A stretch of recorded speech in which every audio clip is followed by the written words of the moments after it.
My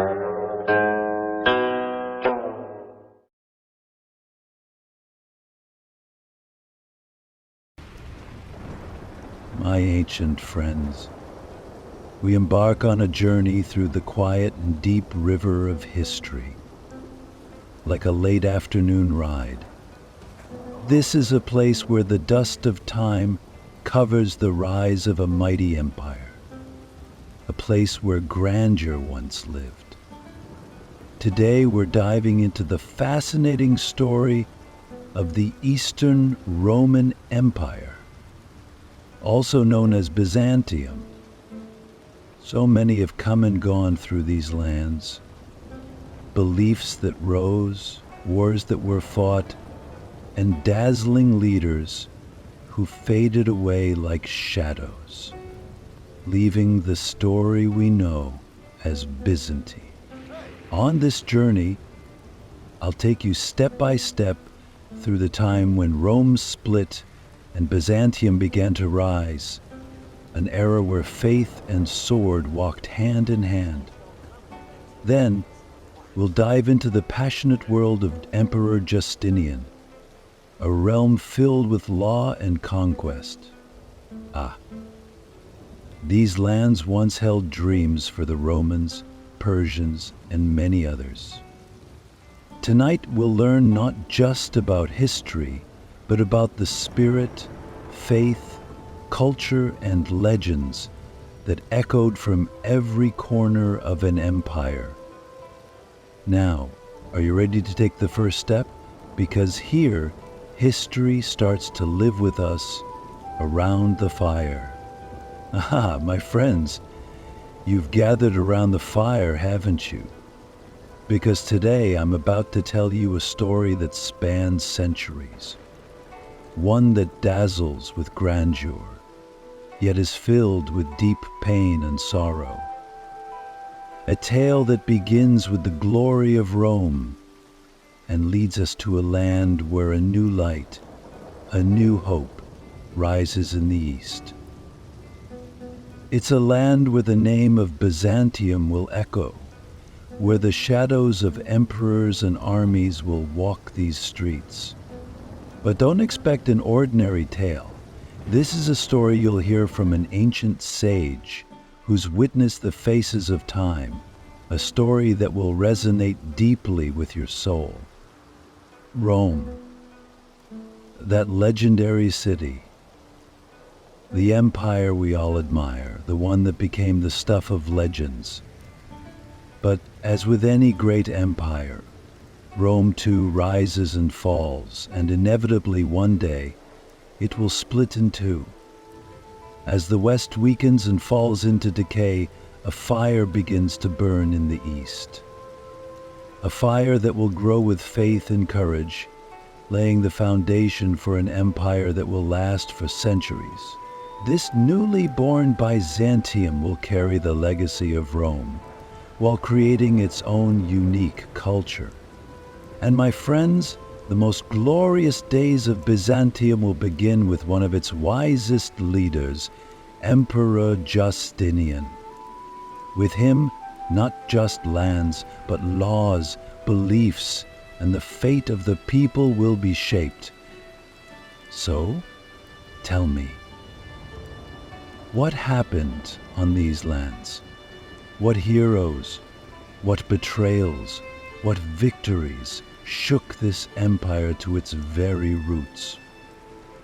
Are you ready to take that first step with me? My friends, now we're flipping a page in the rich flow of history, diving into the glorious days of the Roman Empire. Rome, for centuries, it ruled over the world, spreading its power across the Mediterranean and beyond. But, like all things, it too had its limits.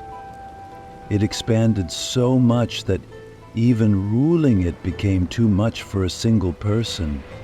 Rome's vast lands were full of wealth, but also tangled in chaos. And eventually, the time comes for division, east and west. This division, it would not only separate the lands but their destinies as well. The Eastern Roman Empire, known as Byzantium, would chart a completely different path. The new center of power and grandeur would be that city, forever etched in history, never to be forgotten. Constantinople. Oh, if only you could have seen that city. Emperor Constantine moved the capital of Rome to the east, to this magnificent city, laying the foundations for the Byzantine Empire. Surrounded by seas, protected by thick walls, and shining in the heart of trade routes, this city would become the very center of the world. So, why Constantinople? The answer lies in both its strategic brilliance and its spiritual essence. Constantine didn't just build this city as a capital. He built it as a vision. As the first emperor to officially accept Christianity, he gave the city a sacred identity. And he created such a structure that anyone walking its streets could feel the unique soul of the empire. This new capital would combine Rome's military strength, cultural heritage, and religious influence, rising like a glowing crown in the middle of the Mediterranean. But my friends, the truly fascinating thing is that Constantinople became more than just a capital. It would become the heart of trade, art, science, and faith. On one hand, the grandeur of Rome was carried here, and on the other, the elegance, wisdom, and mysticism of the East found a place. This fusion gave birth to the culture and identity of the Byzantine Empire, and so, despite the fall of Western Rome, Byzantium would rise and stand strong, taking that crucial step that would change the course of history. But with every rise, questions follow. How would Byzantium maintain its power? Which heroes and victories would elevate this empire? So, are you ready to take the next step? To explore the leaders, the people, and the great struggles that shape this empire's destiny? My friends, now we're turning the page in the grand flow of history, diving into the glorious days of the Roman Empire. Rome, for centuries it ruled the world, spreading its power across the Mediterranean and beyond. But, like everything, it had its limits. It expanded so much that governing it became too much for one person. Rome's vast lands were filled with wealth, but also tangled in chaos. Eventually, the time came for a division, east and west. This division, it wouldn't just separate the lands, but their destinies as well. The Eastern Roman Empire, known as Byzantium, would take a completely different path. The new center of power and grandeur would be the city forever etched in history, never to be forgotten, Constantinople. Oh, if only you could have seen that city. Emperor Constantine moved the Byzantine Empire, its rich, timeless qualities inheriting all the continents from the Byzantine Empire, the Pacific Ocean, the Volta, the suspicious Zilinka, Vientur and Miranda sewered the streets wide, safe, in the style of the empire, surrounded by seas, protected by thick walls, and shining at the crossroads of trade routes. This city became the very heart of the world. So why Constantinople? The answer lies in its strategic brilliance and spiritual essence. Constantine didn't just build the city as a capital, he built it as a vision. As the first emperor to officially accept Christianity, he gave the city a sacred identity. He created a structure so unique that anyone walking its streets could feel the soul of the empire. This new capital combined Rome's military might, cultural heritage, and religious influence, rising like a glowing crown in the middle of the Mediterranean. But my friends, the truly fascinating thing is that Constantinople became more than just a capital. It became the heart of trade, art, science, and faith. On one side, Rome's grandeur was carried here. On the other, the elegance, wisdom, and mysticism of the East found their place. This fusion gave birth to the culture and identity of the Byzantine Empire. And so, despite the fall of Western Rome, Byzantium would rise, standing strong and taking that crucial step that would change the course of history. But with every rise there are questions. How would Byzantium maintain its power? Which heroes and victories would elevate this empire? So, are you ready to take the next step? To explore the leaders, the people, and the great struggles that shaped the destiny of this empire? My dear friends, the winds of history were starting to blow fierce by now.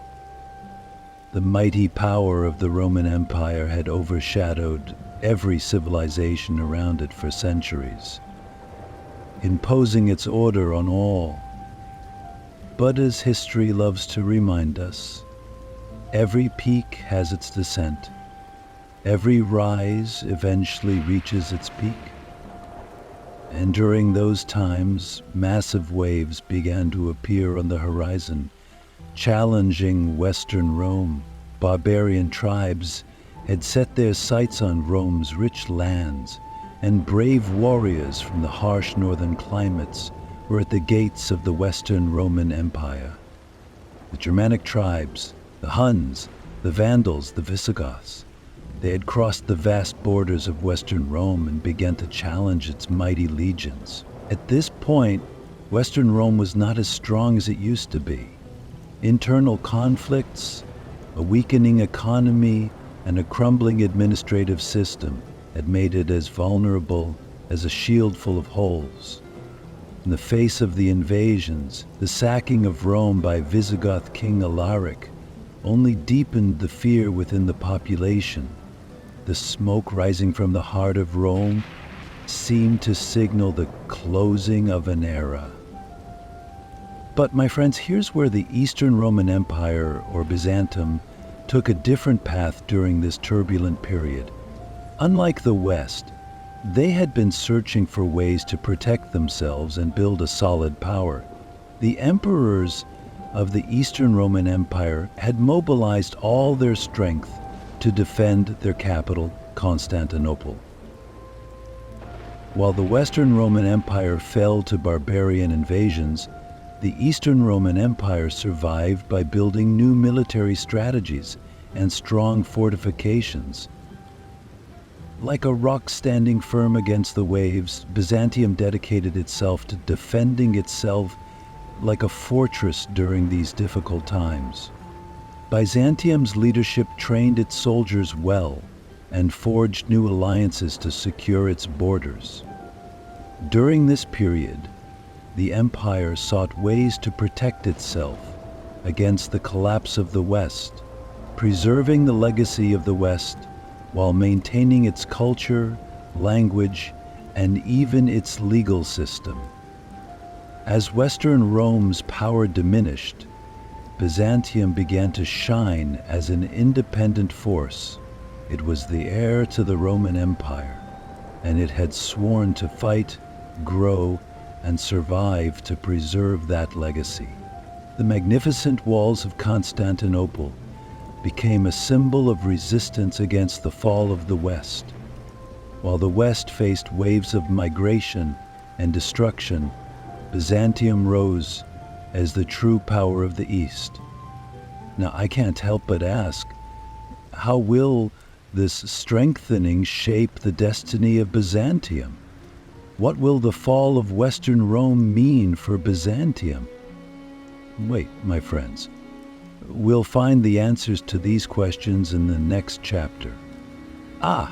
My dear friends, we've reached a time where the fate of the Eastern Roman Empire was beginning to take shape in the hands of one man. Yes, the throne of Eastern Rome was claimed by a man of the people, an innovator, a dreamer, and a warrior. Emperor Justinian. He had started life as a simple peasant boy who could have known that this young child would one day become emperor. But it was his determination, intelligence, and grand ideals. When he took the throne in 527, he had one goal in mind: to restore Rome to its former glory and rebuild that lost magnificence. To Justinian, the empire was not just a piece of land defined by borders, but a culture, a way of life. He dreamed of reviving the ancient legacy of the Romans, recreating the splendor of the West in the East. His vision was so vast that it didn't just include the lands, but the very soul of the people and the essence of the state. He would bring peace to his people, provide prosperity, and adorn Eastern Rome with the same grandeur as ancient Rome. However, my friends, this dream was no easy task. Emperor Justinian set about reorganizing every part of the empire, fixing every institution. He wanted to take back the lands Rome had lost. He had grand plans to reconquer the northern barbarians, the lost provinces in the west, and even the old capital, Rome itself. But he didn't just focus on military victories. This wise ruler began bringing innovative reforms to even the smallest institutions of the state. Trade would be revived, arts and sciences would flourish, and the legal system would be reborn. Yes, my friends, Justinian was not just an emperor. He was a man determined to make his dream come true. He was essentially restructuring Eastern Rome, renewing every vein of the empire with profound reforms. But what challenges would this dream-filled ambition bring him? Would he achieve his goal, or would this grand vision lead him on a difficult journey? In the next chapter, we'll examine the steps this ancient emperor took in building his dream and the obstacles he encountered along the way. My friends, now close your eyes and join me on a journey into the lost legacy of the Roman Empire.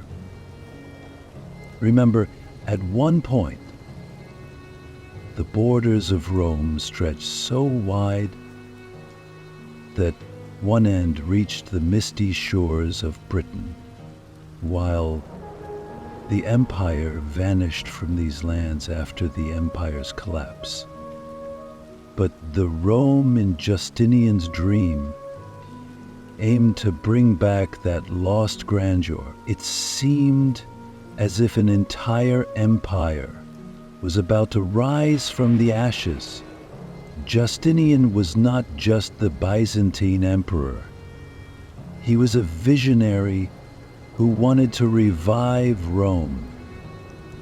And for him, reconcrete wasn't just about reclaiming land. It was about bringing back that ancient spirit.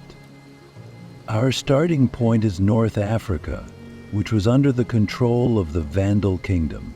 These lands were once Rome's source of prosperity, fertile grounds providing olive oils, grains, and exotic goods to its people.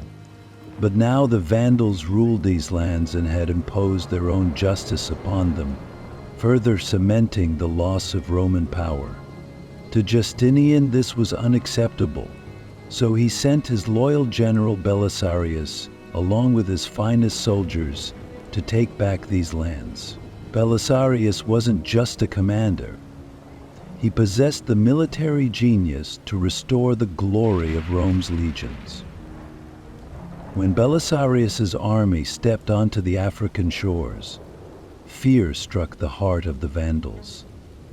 Their army was nearly defeated without a fight. The Romans were stepping back onto their lost land. North Africa was now part of the Byzantine Empire. However,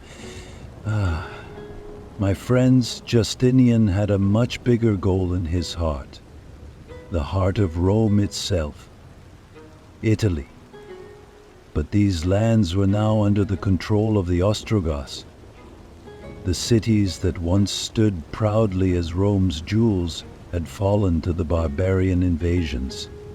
Justinian assembled a massive army, once again calling upon Belisarius, and sent him on a mission to reclaim Italy's heart.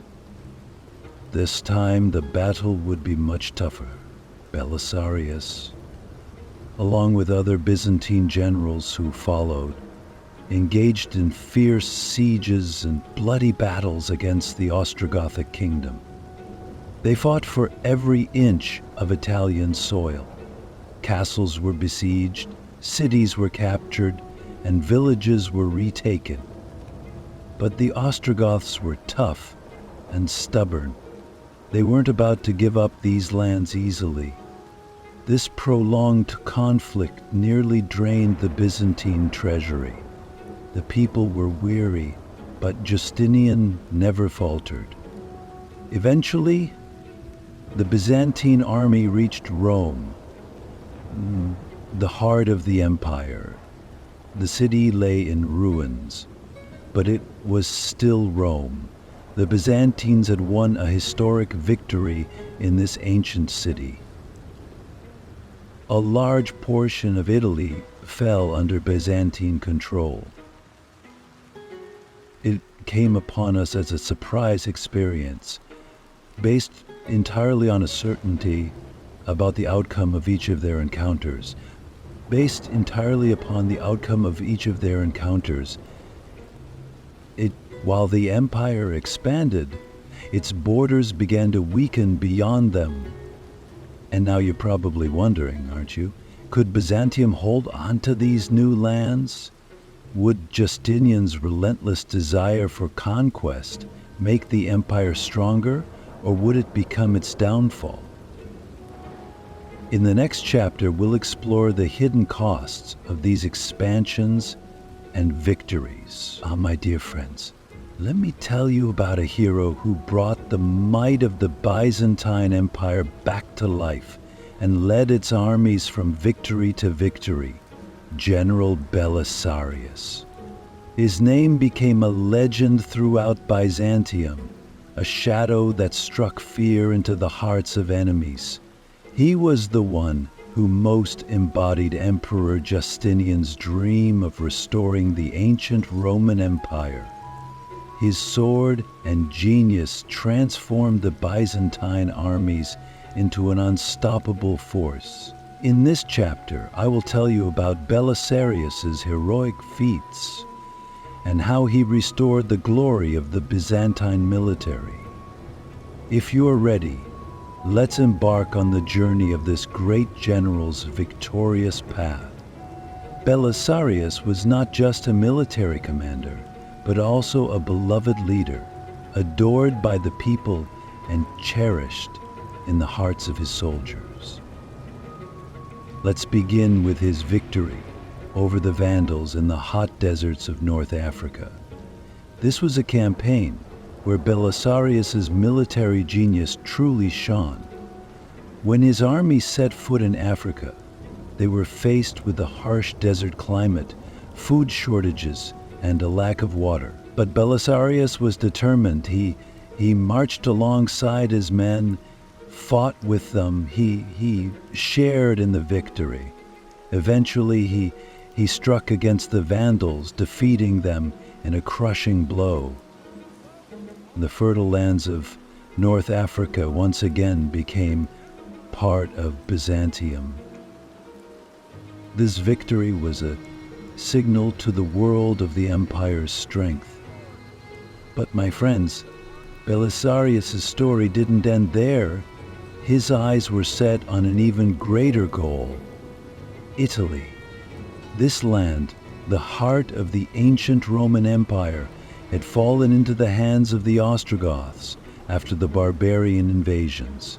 Justinian wanted to restore the old grandeur of Rome, and he trusted Belisarius to make this dream a reality. When Belisarius set foot in Italy, he saw the remnants of ancient Rome everywhere. The land that once echoed with cries of victory was now buried in silence. Yet he firmly believed he would reclaim Italy. His first victory came with the capture of Sicily. Belisarius quickly took control of the island, demonstrating the strength of his army. Then he advanced on Naples, where he encountered fierce resistance. The people of the city were terrified, but Belisarius was not only a great warrior, but also a skilled diplomat. While waging relentless war against the Ostrogoths, he made every effort to protect the civilians.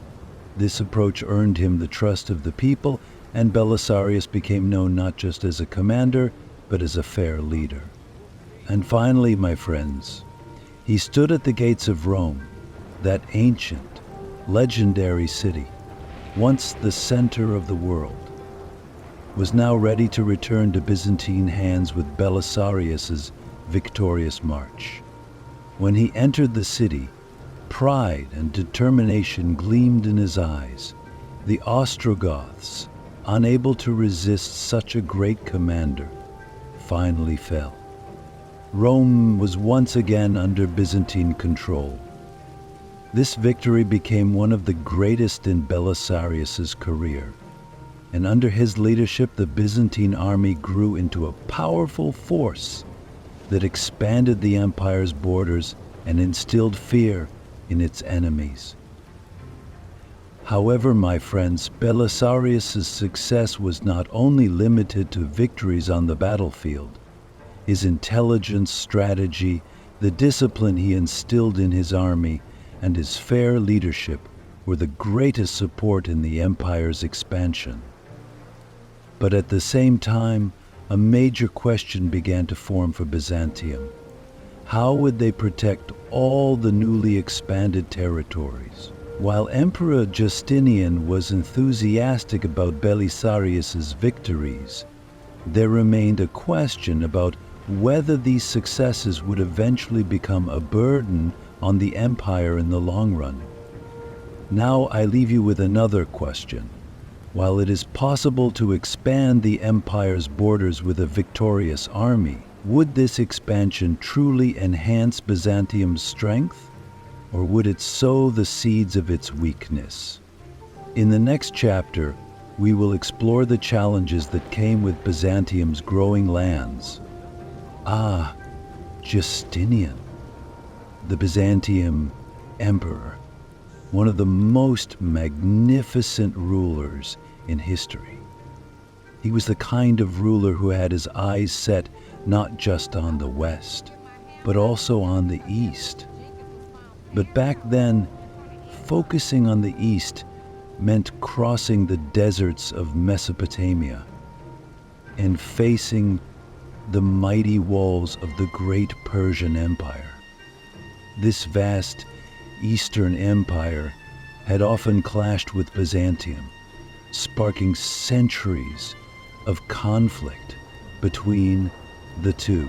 Every time their powers collided, history would begin to rewrite itself. Now imagine sitting on the most glorious throne of the Byzantine Empire, Justinian, who had been raised with grand ideals since his youth. His goal wasn't just to restore the splendor of Rome in the West, but also to secure the eastern borders. He knew that as long as the East wasn't secure, the empire could never truly be at peace. And this is where his relationship with the Persians began. The borders between these two great empires had to be defended like a steel shield. Justinian sent the most skilled soldiers of the time to the east.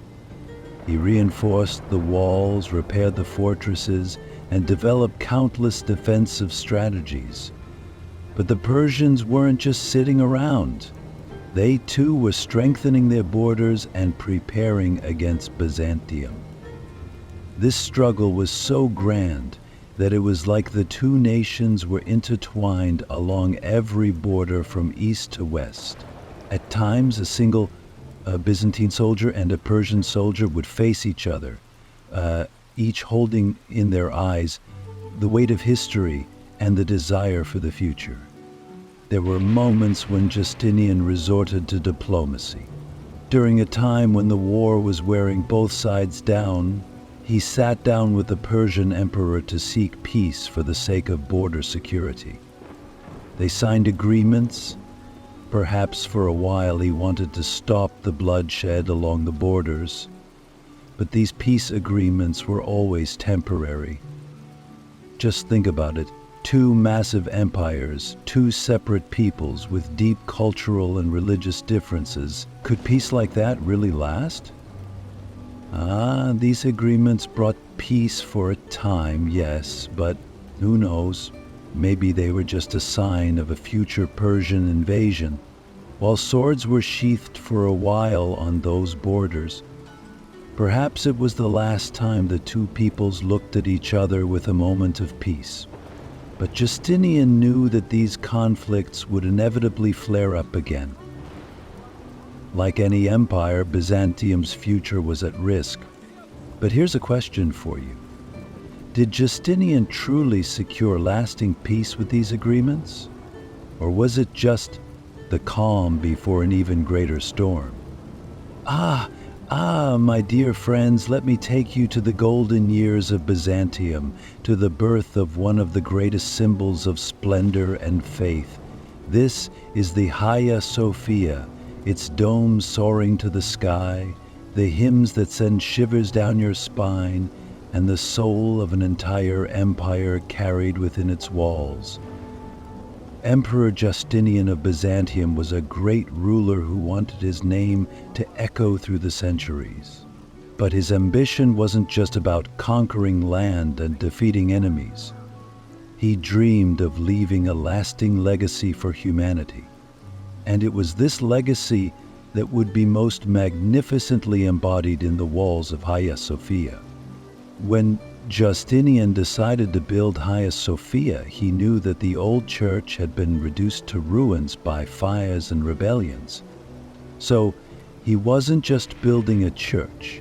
He was determined to show his people, the entire Christian world, and even his enemies, how powerful Byzantium truly was. This building, he thought to himself, won't just be the greatest in Byzantium, but the greatest the world has ever seen. With this determination, he commissioned the era's two most famous architects, Anthemios and Isidoros. His command was clear. Hagia Sophia would be a masterpiece, something that would make everyone who saw it stand in awe. And so, the construction of Hagia Sophia began. Months turned into years, as massive columns, domes, and magnificent mosaics slowly took shape. Thousands of workers toiled day in and day out, putting in sweat and effort. But this wasn't just a building. It was a monument to faith. The people supported Justinian's project wholeheartedly, accompanying him on this journey. Every stone, every column held the spirit of the empire.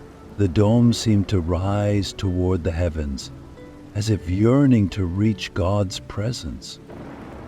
Each piece of this colossal dome was carefully placed, lifting Byzantium's religious identity toward the sky. But Hagia Sophia wasn't just an architectural achievement. It became a religious and spiritual symbol. Every prayer held within its walls strengthened the connection of the people to God. That was Justinian's aim. This building would always keep his people's religious devotion alive. Hagia Sophia became a beacon of hope across the empire. When people looked up at its dome, they felt themselves under God's protection. When Justinian completed the Hagia Sophia, he proudly declared, "I have surpassed you, Solomon." It was his way of emphasizing the greatness of his creation by referencing Solomon's temple in Egypt. However, my dear friends, do you think a whisper could be heard within the walls of this magnificent structure? Were the prayers echoing inside a sign of a prophecy about Byzantium's future? Who knows? Perhaps those walls were already sensing the storms that would soon come. And could Justinian's great dream change the future of Byzantium? My dear friends, the grandeur of the Byzantine Empire, which defied the ages, was sometimes preserved at a great cost. And now, let me tell you about one of the most turbulent and bloody chapters of Emperor Justinian's reign, the Nika Rebellion. This uprising, which shook the very throne of an emperor and reached its peak with the fury of the people, was a turning point that would forever change Byzantium. Emperor Justinian, determined to solidify his power and keep his people united, faced a major rebellion, as all great rulers eventually must. At the time, Byzantium was home to two major rival factions, the Blues and the Greens. Initially, these groups had gathered around the chariot races in the Hippodrome, but over time they grew into powerful communities with deep influence in religion, politics, and society. The anger against Justinian's rule began to gather around these factions. The heavy taxes imposed by the government, the pressure from the aristocracy, and the suffering of the people eventually pushed them past their breaking point. The public could no longer tolerate the fact that while the emperor lived in luxury, they were constantly being asked to give more and more. And then the moment came when this unrest reached its peak. The Blues and Greens united against the emperor. The fire of rebellion ignited in the Hippodrome, and the people began chanting, "Nika, Nika," meaning victory, victory. A cry that signaled the beginning of a full-blown revolt, and the heart of the empire was shaking. Fear gripped the palace. Even Justinian began to consider fleeing. But in those moments, his wife, Empress Theodora, spoke with unwavering determination. Running away is not an option. If we are to die, let us die on the throne. It was Theodora's brave words that renewed Justinian's strength, and he refused to back down. To quell the rebellion, Justinian turned to his most trusted commander, Belisarius. Belisarius was known for his intelligence and military genius, having won great victories on the battlefield. He and his soldiers moved to suppress the revolt in the Hippodrome. In the narrow streets, clashes broke out between the people and the soldiers. Amidst screams, anger, and tears, one of the bloodiest rebellions in history unfolded. Belisarius and his troops knew that peace could not be restored without bloodshed, and despite the heavy price, they fought to the very end to restore imperial authority. And so, my dear friends, the Nika rebellion was etched into history as an event the people of Byzantium would never forget. This rebellion secured Justinian's throne, but it left deep scars on his heart. After this event, Justinian would work even harder to gain the loyalty of his people. But at the same time, he would also strengthen his power as an emperor. But the question remains, after such a bloody uprising, what measures would the emperor take? How would Justinian protect his throne and the loyalty of his people? My dear friends, just as the wounds of the Nika rebellion were still fresh, Emperor Justinian set out to transform the Byzantine Empire into a state known not just for its military power, but also for its law, order, and justice. For a ruler after the upheaval of rebellions that shook the throne, the most important thing to do was to prove to the people that they had a strong and just ruler. With this in mind, Justinian embarked on one of his most significant projects, one that would forever mark his place in history: legal reforms. Despite the centuries of Roman history, the legal system of the time was a tangled mess. Laws were a hodgepodge of decrees from past emperors, court rulings, and ancient traditions. For the people, finding justice within this confusion was difficult, and sometimes almost impossible. Emperor Justinian was determined to put an end to this disorder and create a clear legal system that everyone could trust. This decision would mark the beginning of a new era, not just for Byzantium, but for the whole world. To undertake this monumental task, Justinian appointed the most skilled legal experts he could find.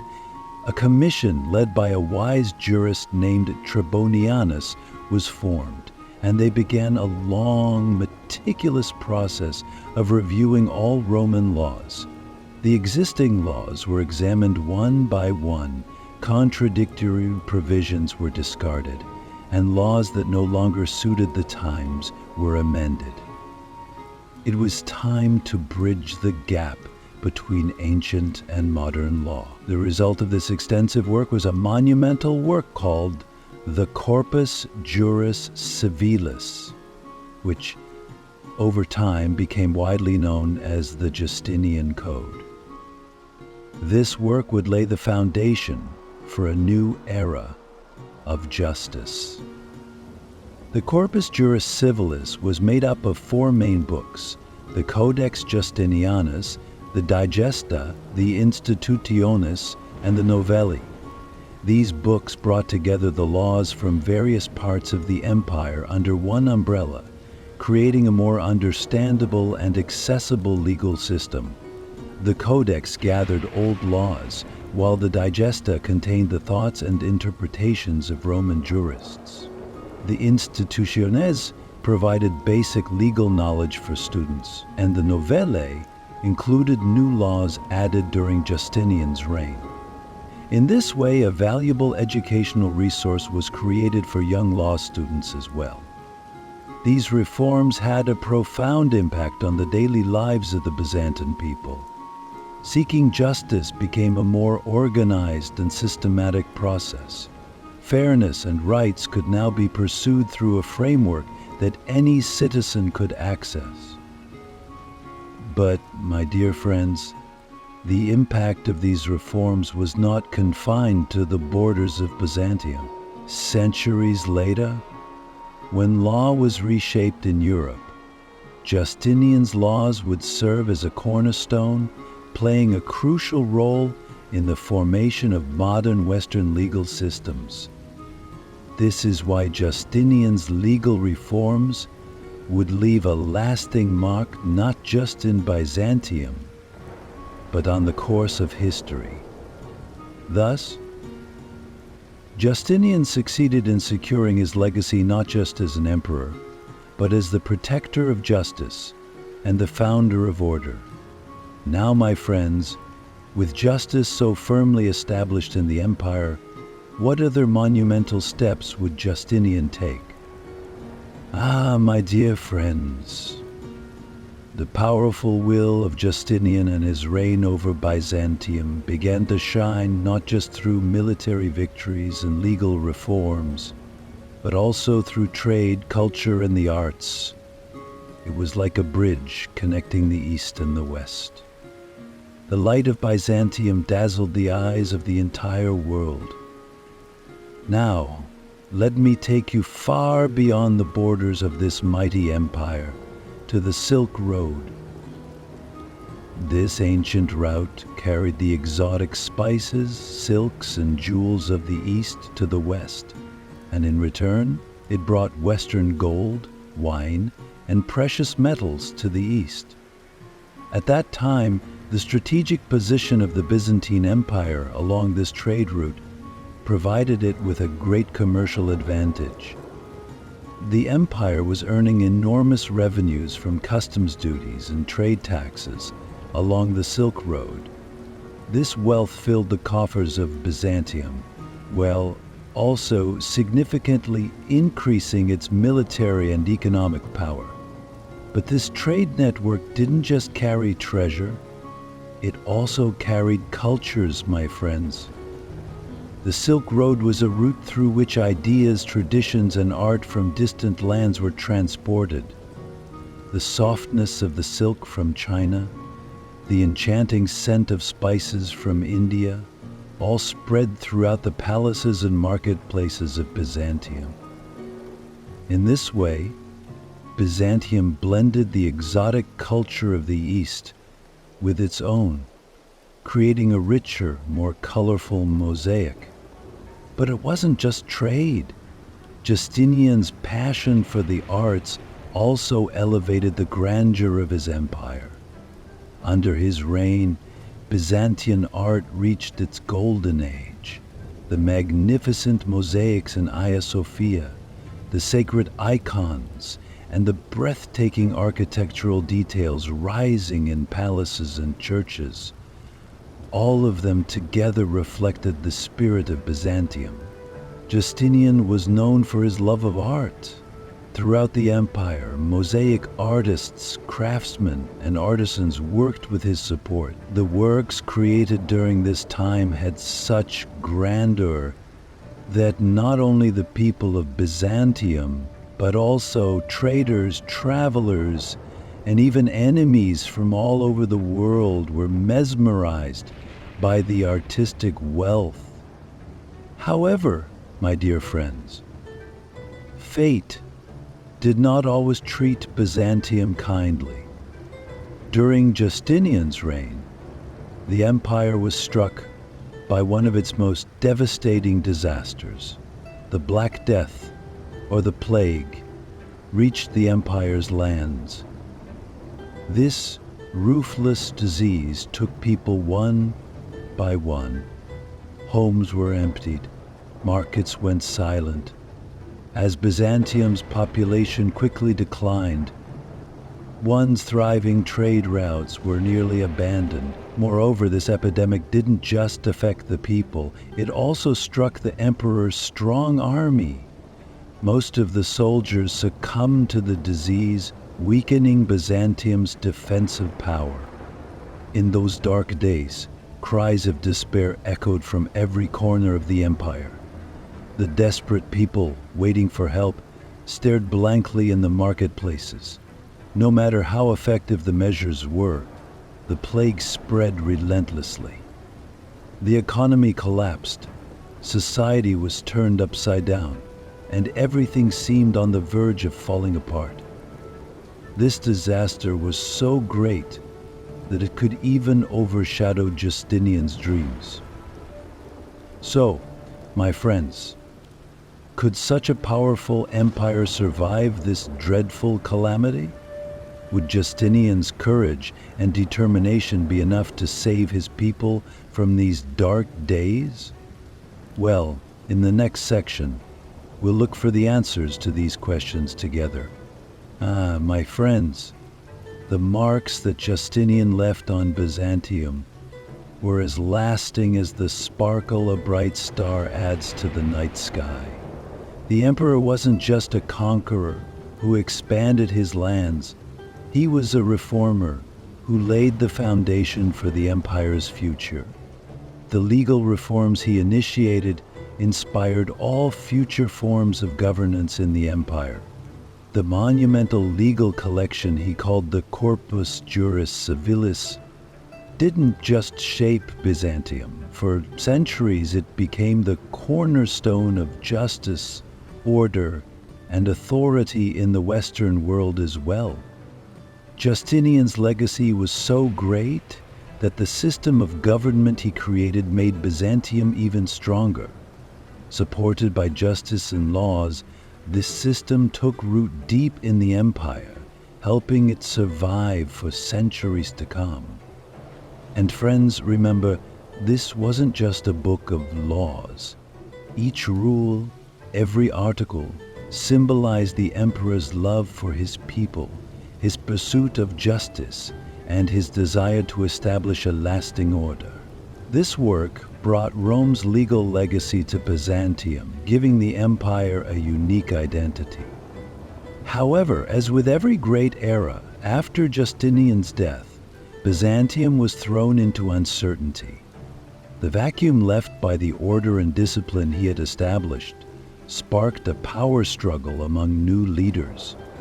Like the calm before a storm, courtrooms and palace halls erupted with disputes over the throne. Many individuals emerged, dreaming of reshaping the empire. Some aimed to carry Justinian's legacy forward, while others were driven by personal ambitions. Amid these political struggles, the people of Byzantium found themselves searching for a new balance. While intrigues spun in the palace, the public watched with concern, wondering what would become of this battle for power. Everyone awaited the rise of a new leader, one who would be strong enough to preserve Justinian's legacy, but bold enough to leave his own mark.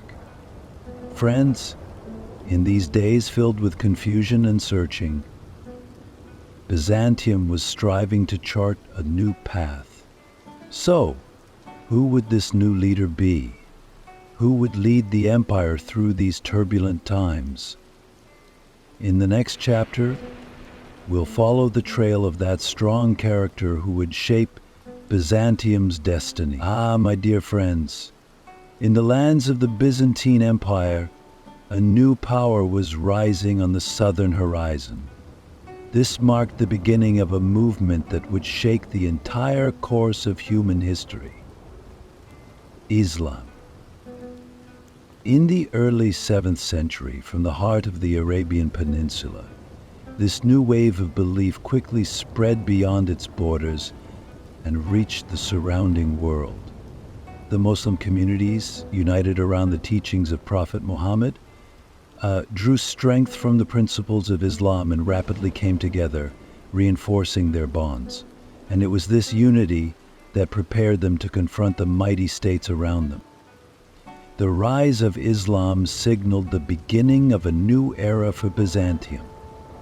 As the influence of this new power grew swiftly in the east, Muslim armies had set their sights on their first target, the Byzantine Empire. The movement spreading along Byzantium's southern borders was unlike any threat the empire had faced before. The Muslim armies, taking the place of the long-standing Persian threat, reached the Byzantine eastern borders. And my friends, this new enemy was not merely interested in conquering land. Their aim was to spread their faith to new lands. Therefore, for Byzantium, this new struggle was not just about defending its territory, but also about facing a cultural and religious challenge. The long and drawn-out series of conflicts known as the Arab-Byzantine Wars would serve as a great test of endurance for the empire. The Byzantine emperors made extraordinary efforts to strengthen their defense lines along the borders. Fortresses were rebuilt, garrisons were increased, and military units stationed along the borders were trained with strict discipline. Yet, the Muslim army's relentless advance caused Byzantium to lose its territories in the south, one by one.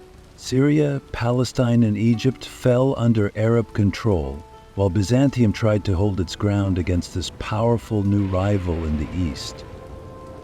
My friends, imagine an empire that had once united peoples from east to west now faced an enemy army motivated by its faith. This would prove to be one of Byzantium's toughest tests. In the border regions, where the wars and struggles were most intense, Byzantine soldiers made great sacrifices to protect their empire's existence. But this new enemy was relentless in its determination. The empire not only focused on protecting its borders, but also put significant effort into maintaining internal security.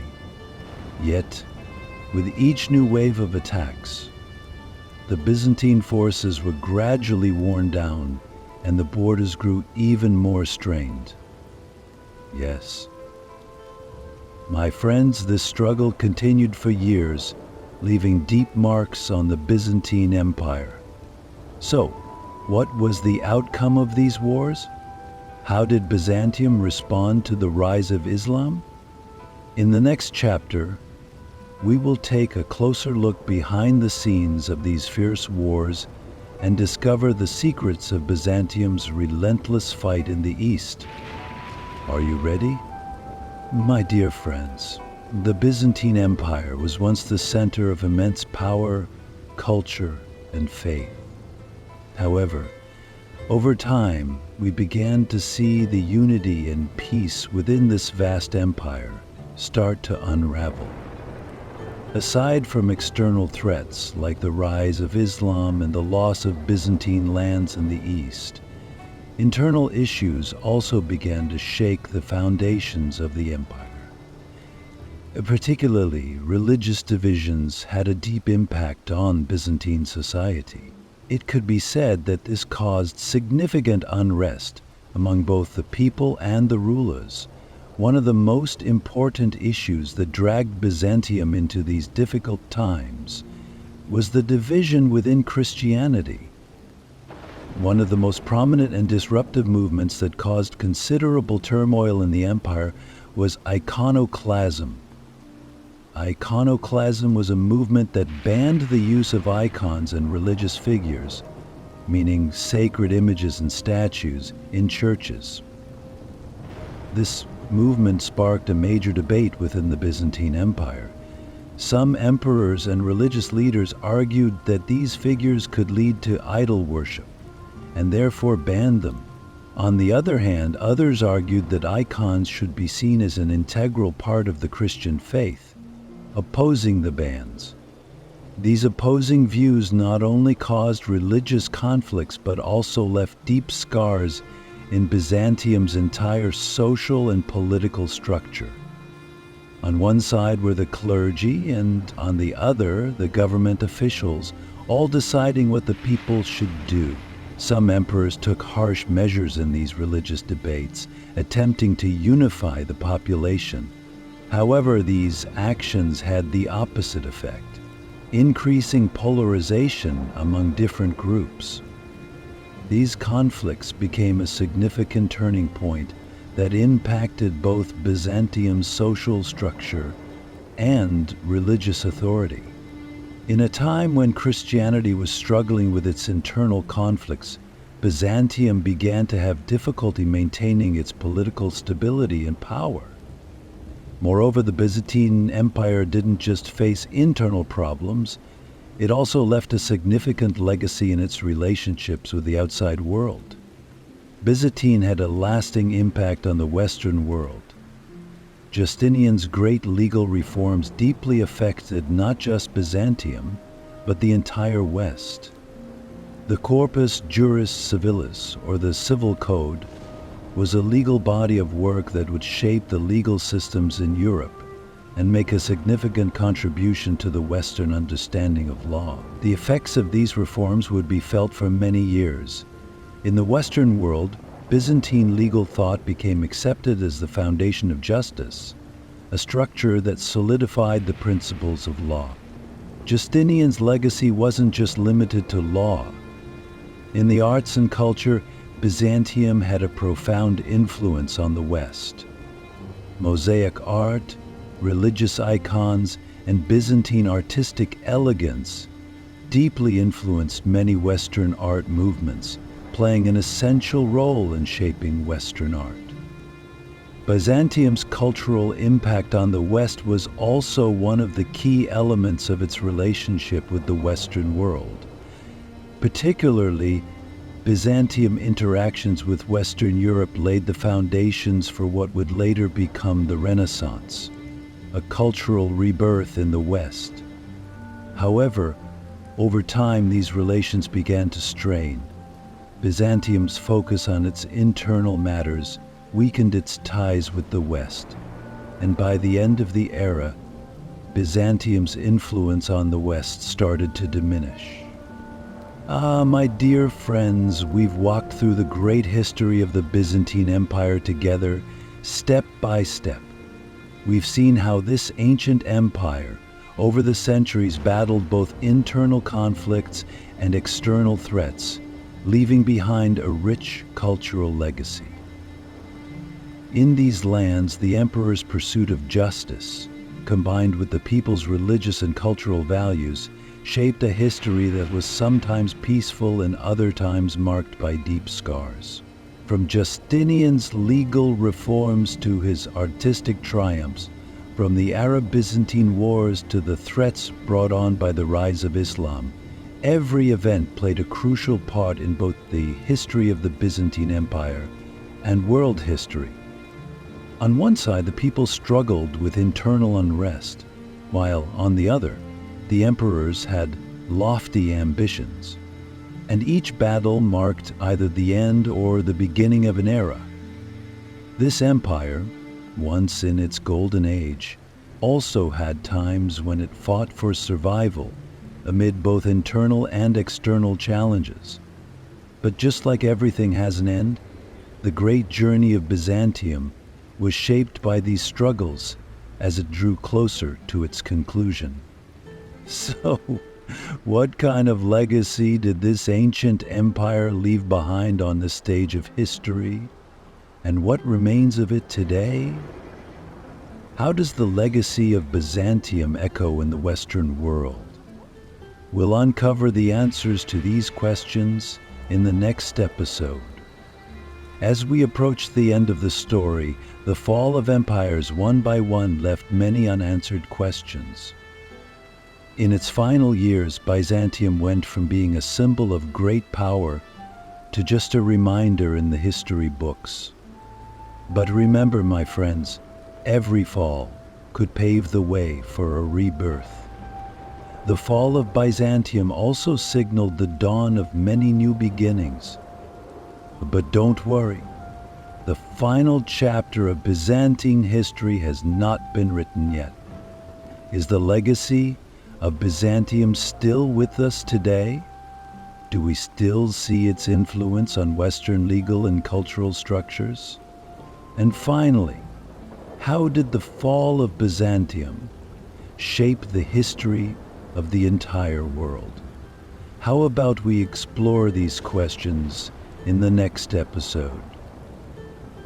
Now, my dear friends, I'll see you in the next video.